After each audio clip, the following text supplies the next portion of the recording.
All right, boys and girls, Ken Smith, welcome back to Ken Smith Fishing. And as promised in our Tuesday video, where we reviewed the payouts from the BFL's, Major League Fishing's Bass Fishing League, one of the things I mentioned at the end of that video was something that's bothered me for a number of years, and that is something called the wild card tournament. So you can traditionally qualify to move up to the All-American by going to the regional. To qualify for the regional, you have to finish in the top, I believe it's 40 anglers in your division.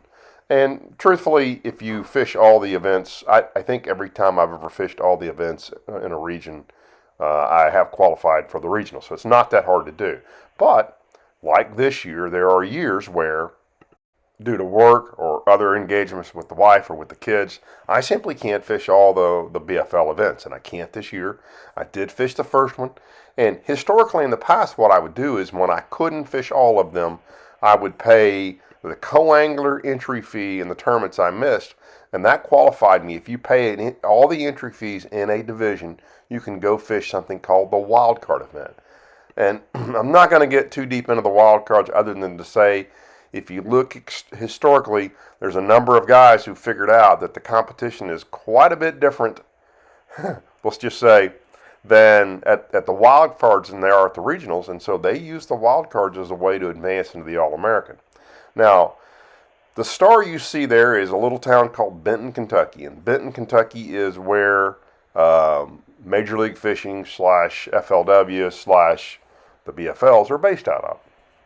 Right in the, and it's actually, I think it's even a little further west even than where that star is. It's right there in that corner where Missouri, Illinois, Indiana, Kentucky, and Tennessee all come together. And I show you where Benton, Kentucky is because this is the location of the last 15 wild card events. So there's been, last 15 years, the wild card events have been greatly scattered all over the country.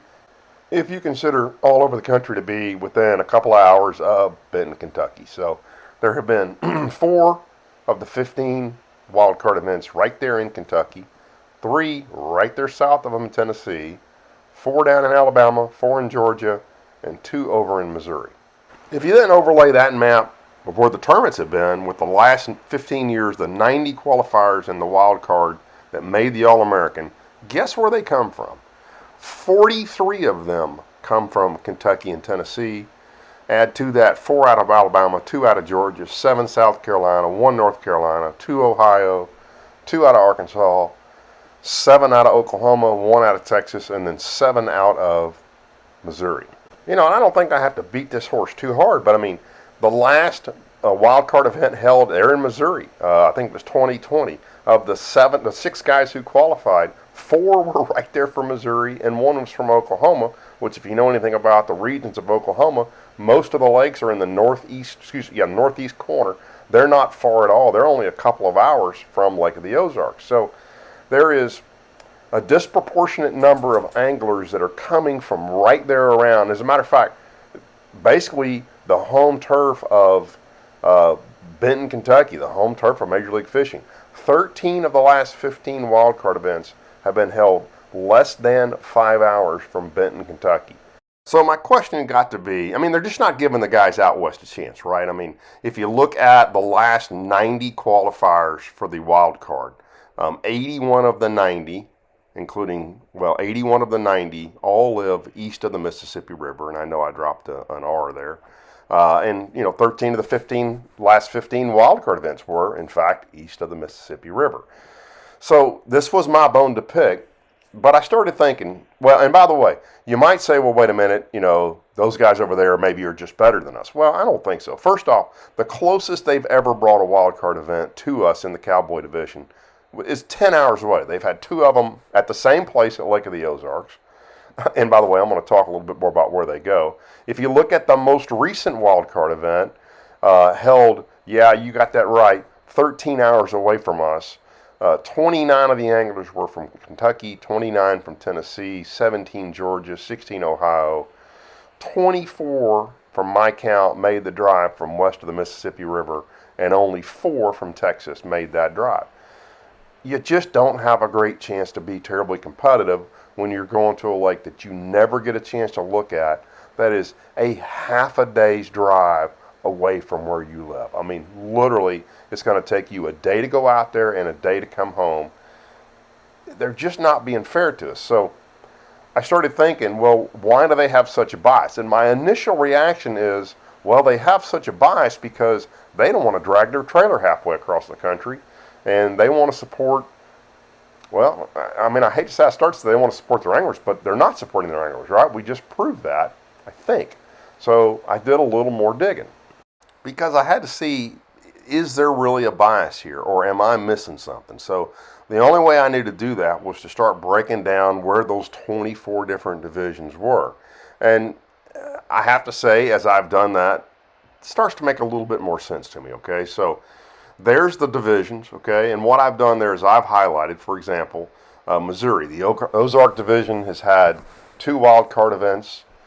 You drop down to the Bulldog division. And by the way, so these are ranked by average number of anglers per field, okay? So 2022. So the division that had the most average anglers in a field was the Ozark division, 214. The worst was the Piedmont at 87 anglers per event. So you look at that, and well, in fact, Missouri probably deserves to have some events up there. And you kind of work down the page there a little bit, and you see that that keeps the Arkie and the Okie guys probably a little bit happy as well. They're both, relatively close to getting up to Lake of the Ozarks or into the Ozarks to fish that event.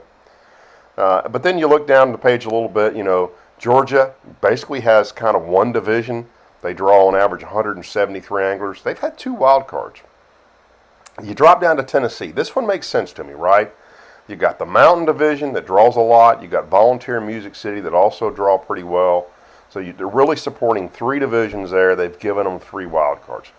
That one probably makes sense. Alabama with 4 wild cards doesn't make sense to me. Kentucky, I mean, they're not even top 10 draw. 4 wild cards. Now, again, I realize there's a lot of divisions right there around it. Same way with Bama. I mean, they don't even draw 125 anglers per tournament on average, and they've given them 4 wild card events. So you go to the top of the page, and I mean, truthfully, the Gator division down in Florida draws almost 200 an event. The Cowboy division down here in Texas, and they won't even give either of us an event anywhere close to us. And by the way, if you look at where they're dragging us to, so they're asking you to drive 13 hours to a lake to go fishing where the guy who wins it catches 4 fish the first day and 1 the second day. Catches 5 fish. Nobody in the tournament caught 2 5-fish limits. Now, I'm going to get on a soapbox on this right now, and I've always had a problem with this. Look, I don't care where you take Major League Fishing, the Big 5, or Bassmasters. You know what? Those guys are doing this for a living. This is for weekend anglers, and I have to take off of work. In this case, the days to fish the tournament, a day to get there and a day to get back. And you want me to go use my vacation time to fish a dump? I mean, somewhere where it is absolutely no fun to fish. And by the way, this isn't the first time they've done this, right? Let's see, this was 2021 at Fort Loudon. 2019, they really made an effort, and they took us to Kentucky. I didn't go, but they took the anglers to Kentucky Barkley Lake, less than a half an hour from their headquarters. And guess what? 3 guys caught 10 fish limits, and that was it.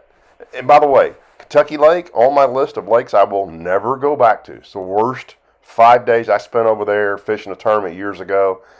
Awful. Those Asian carp have just infested it. I'll never go back. I don't care if somehow they drew a lottery ticket and the Classic was there. I wouldn't go. It's the worst fishing experience I've ever had in my life. 2017, guess what? Kentucky Barkley. 2 guys catch 10 fish limits over 2 days. So all I'm really asking here is a little consideration by Major League Fishing that there's not just anglers who fish right around your headquarters. I get you giving, Tennessee 3 of the 15 wild cards, but how about smatter them around a little bit more? And how about taking them to places we actually want to go fishing, right? I would go to the Harris Chain or to Okeechobee just to have the experience to go fishing. Crap, you want to have fun? Let's go to OHIV. OHIV can support 150 boats. It can do it. Let's go to Falcon. Let's go to Toledo. Let's go to Eufaula in Oklahoma. Let's go somewhere where the fishing can actually be fun, so that when we take our vacation, yeah, we're coming to compete, but we're taking our hard-earned vacation from our 40, 50, 60-hour-a-week jobs to come fish your stuff. Let us at least come and get to catch some fish and have fun, and give the guys out west a chance where we don't have to drive at least 10 hours to come fish a wild card tournament. All right, so I'm off my soapbox, but I would love y'all's thoughts on this. So please weigh in with the comments down below. If you agree, if you disagree. I'm really curious if those Kentucky, Tennessee anglers wouldn't mind coming to Texas and fishing a little bit, even into Oklahoma. I mean, there's some great lakes in Louisiana that they don't ever go to. Let's go to Louisiana, eat some crawfish, and catch some fish. So thanks for tuning in, guys. As always, I appreciate y'all watching, and I also appreciate y'all's input in the comments below, and for sharing my videos with friends. Thanks, guys.